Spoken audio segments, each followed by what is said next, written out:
ஐயனார் துணை சரியில்ல. அடுத்து வர எபிசோட்ல நம்ம சோழன் இருந்துட்டு சார்ஜரை மறந்து விட்டுட்டுங்க எடுத்துட்டு வரேன் அப்படின்ற மாதிரி நிலா கிட்ட சொல்லவும், நிலா இருந்துட்டு அதுக்கெல்லாம் ஒன்றும் அவசியமே கிடையாது. உங்களுக்கு ஒரு ட்ரெஸ்ஸு எக்ஸ்ட்ராவும் உங்களுடைய சார்ஜர் ஒயரும் ஆல்ரெடி நானே எடுத்து வச்சிட்டேன் அப்படின்ற மாதிரி சொல்லிடுறாங்க. இந்த குடும்பம் இவ்வளோ சந்தோஷமாக இருக்குன்னா அதுக்கு காரணமே நீங்கள் தானே அண்ணனுக்கு சொன்ன ஜோசியக்காரன் எல்லாமே பொய்யா சொன்னாங்கன்னு சொல்லி நிரூபிச்சிங்க. இப்படிப்பட்டவங்களுக்கு நான் உதவி செய்கிறேன் அவ்வளோதாங்க. இப்போல்லாம் உங்கள் மேலே மரியாதை எனக்கு கூடிக்கிட்டே வந்துட்டுருக்கு அப்படின்னு சொல்லிட்டு நிலா சொல்லிடுறாங்க. இதை கேட்டோன்னே நம்ம சோழன் ரொம்பவே சந்தோஷப்படுறேங்க. அதுக்கு அடுத்ததாக பாண்டியன் இருந்துட்டு என்னடா ரொம்ப நல்லா ஒர்க் அவுட் ஆகும் போல இருக்கு.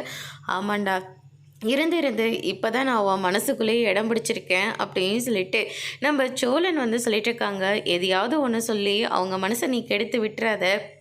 இப்போ தான் அவங்களுக்கு உன் மேலே பாசமே வந்திருக்கு போல இருக்குது அப்படின்ற மாதிரி சொல்லிடுறாங்க.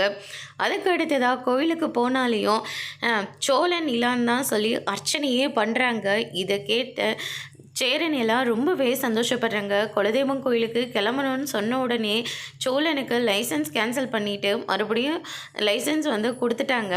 அதே மாதிரி இப்போ நிலாவும் கொஞ்சம் கொஞ்சமாக சோழனை புரிஞ்சிக்க ஆரம்பிச்சிருச்சு அப்படின்னு சொல்லிட்டு நம்ம சேரன் ரொம்பவே சந்தோஷப்படுறாங்க. அதே கோயிலுக்கு நம்ம நிலாவோட அப்பாவும் வராங்க.